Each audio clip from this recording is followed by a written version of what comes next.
Question 2 का part 1। यहाँ पे हमने हाइपरबोला की इक्वेशन हमें गिवन है और इसको यूज करके हमने सेंटर, फोसाई, सेंट्रिसिटी, वर्टिसेस और इक्वेशन ऑफ डायरेक्ट्रिसेस हमने फाइंड करनी है। तो सबसे पहले तो इसको कंपेयर करें। हाइपरबोला की कौन सी वाली फॉर्म के साथ इसको कंपेयर किया जा सकता है? इस फॉर्म के साथ, x square by a square minus y square by b square is equal to 1 means that hyperbola is horizontal hyperbola. तो जब ये हॉरिजॉन्टल हाइपरबोला है तो सबसे पहले तो इसको स्टैंडर्ड फॉर्म में कन्वर्ट करें, यानी इस फॉर्म में। और इस फॉर्म में कन्वर्ट करने के लिए राइट हैंड साइड पे 1 होना चाहिए। तो राइट हैंड साइड पे 1 बनाने के लिए इसको डिवाइड कर दें 9 से। थ्रू आउट 9 से डिवीजन होगी तो बनेगा x square by 9 minus y square by 9 and that is equal to 1। ठीक हो गया? अच्छा, अब मुझे सबसे पहले ये बताएं कि इस हाइपरबोला का सेंटर कौन सा है? अगर इसको स्टैंडर्ड जीरो। फॉर्म में लिखूं, इसी को अगर मैं स्टैंडर्ड फॉर्म में लिखूं तो स्टैंडर्ड फॉर्म असल में ये बनती है x minus H square by A square minus Y minus K square by B square that is equal to 1। Horizontal hyperbola की असल में ये वाली फॉर्म होती है, जनरल फॉर्म। वो तो पर्टिकुलर फॉर्म है, वो तो उस वक्त के लिए कि जब सेंटर ओरिजिन पे होता है। ठीक है, अब इसके साथ कंपेयर करें इसको तो क्या बनता है सेंटर? ओरिजिन पे सर। यस, सेंटर इसका ओरिजिन पे है क्योंकि x में से भी 0 सब्ट्रैक्ट हो रहा है, y में से भी 0 सब्ट्रैक्ट हो रहा है। So centre is 0 0। सेंटर तो आ गया हमारे पास। अब मजीद देखें a स्क्वायर की वैल्यू क्या आएगी, कंपेयर करें उसको इसके साथ। तो a square is equal to 9 and b square also equals to 9। तो यहां से अगर a की वैल्यू हम फाइंड करें तो a की वैल्यू बनेगी 3 और b की वैल्यू यहां से फाइंड करें तो बनती है 3। a और b की वैल्यूज आ गई। अब c की वैल्यू फाइंड कर लें। We know that c square is equal to a square plus b square in case of hyperbola. So what does it become? c square is equal to a square 9 है, b square भी 9 है, तो ये बनता है 9 plus 9। ठीक है, जो कि बनेगा c square is equal to 18 और c की वैल्यू यहां से हमारे पास आ जाएगी 3 अंडर रूट 2। क्लियर होगा? ये ए बी सी हमने फाइंड कर लिए। अब हम आ जाते हैं कौन कौन सी चीजें फाइंड करनी है। फोसाई फाइंड करने, फोसाई वर्टिसेस। पहले चलें वर्टिसेस ही फाइंड कर लेते हैं। हमें पता है वर्टिसेस क्या होते हैं? वर्टिसेस होते हैं दैट इज सेंटर।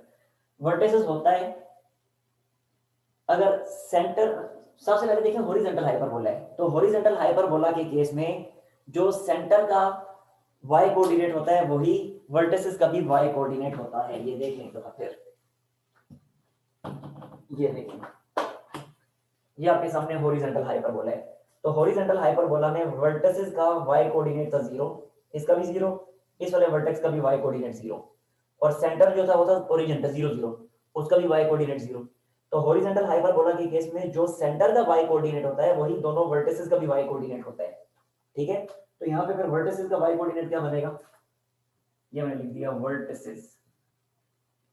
वर्टिसेस क्या बनेंगे? वर्टिसेस का y कोऑर्डिनेट होगा 0 क्योंकि सेंटर का भी y कोऑर्डिनेट 0 था इस केस में। ठीक है, अब अगर हम वर्टिसेस का x कोऑर्डिनेट फाइंड करना चाहते हैं तो देखें सेंटर ओरिजिन पे था तो सेंटर का x कोऑर्डिनेट था 0। ठीक है, तो सेंटर के x कोऑर्डिनेट में अगर a ऐड करें तो वर्टेक्स का एक वर्टेक्स का y कोऑर्डिनेट आ जाएगा और सेंटर के x कोऑर्डिनेट में से a सब्ट्रैक्ट करें तो दूसरे वर्टेक्स का y कोऑर्डिनेट आ जाएगा। तो इसका मतलब है सेंटर का जो x कोऑर्डिनेट है 0, उसमें a की वैल्यू को ऐड सब्ट्रैक्ट करूंगा मैं और a की वैल्यू यहां हमारे पास आई थी 3 आई थी। देख लें ये था a इज इक्वल टू 3। ठीक है, सो 0 प्लस माइनस 3 और ये बन जाएगा हमारे पास प्लस माइनस 3 0। ये वर्टिसेस आ गए हमारे पास। अब फोसाई फाइंड करने हैं तो देखें फिर सिमिलर केस है कि सेंटर का y कोऑर्डिनेट 0 था तो दोनों फोसाई का भी y कोऑर्डिनेट 0 ही होगा। सो y कोऑर्डिनेट इज 0। जबकि फोसाई का x कोऑर्डिनेट क्या है? देखें सेंटर का x कोऑर्डिनेट 0 था तो 0 में जब c ऐड करेंगे तो एक फोकस का x कोऑर्डिनेट आ जाएगा और सेंटर के x कोऑर्डिनेट में से c सब्ट्रैक्ट करने से दूसरे फोकस का x कोऑर्डिनेट आ जाएगा। तो अब सेंटर का x कोऑर्डिनेट 0 है तो 0 में फिर हम ऐड और सब्ट्रैक्ट करेंगे c की वैल्यू को जो कि थी 3 अंडर रूट 2। तो ये लिख दिया 0 प्लस माइनस 3 अंडर रूट 2। ठीक हो गया? अब मैं इसको हटा देता हूं बीच से। Now it becomes plus minus 3 √2 and 0। ये दोनों फोकस भी आ गए हमारे पास। अच्छा, सेंटर भी आ गया, वर्टिसिस भी आ गया, फोकस भी आ गया। इसेंट्रिसिटी, इसेंट्रिसिटी क्या होती है? c बाई ए। तो सिंपल वैल्यूज पुट करने c और a की। c था 3 √2, जबकि a की वैल्यू हमारे पास क्या आई थी? a की वैल्यू आई थी 3, तो इट बिकम्स √2। इसेंट्रिसिटी भी आ गई। ठीक है, मजीद क्या डायरेक्ट्रिसेस फाइंड करने हैं, क्योंकि ये हाइपरबोला क्योंकि ये हाइपरबोला हॉरिजॉन्टल हाइपरबोला है, तो डायरेक्ट्रिसेस की इक्वेशन होगी x is equal to c by e square plus minus के साथ। ठीक है, अच्छा एक बात याद रखें, डायरेक्ट्रिसेस की ये इक्वेशन भी होती है। हो सकता है सर आपको अकेडमी में इस तरह करें तो आप कंफ्यूज हो जाएं, x is equal to plus minus a by E या y is equal to plus minus a by E, तो दोनों सेम है, ये दोनों इक्विवेलेंट है। ठीक है, किस तरह इक्विवेलेंट है? c असल में क्या होता है? c इक्वल होता है a e के। ऐसे ही है ना, यहां से अगर c की वैल्यू में सेपरेट करूं इस इक्वेशन से, तो c आएगा a e, तो यहां पे c की जगह a e पुट करें, देखें यही बनेगा। x is equal to c की जगह मैंने लिखा a e divided by e square, तो कैंसिलेशन के बाद यही तो बनेगा a e प्लस माइनस के साथ। ठीक है, तो चाहे ये यूज करें चाहे वो यूज करें, आंसर सेम आएगा, आंसर में कोई फर्क नहीं पड़ता। अच्छा मजीद देखें, मैं वैल्यूज पुट कर देता हूं। तो प्लस माइनस c की वैल्यू, c की क्या वैल्यू थी हमारे पास? वो थी 3 √2, तो ये मैंने लिख दिया 3 √2 डिवाइड बाय e स्क्वायर।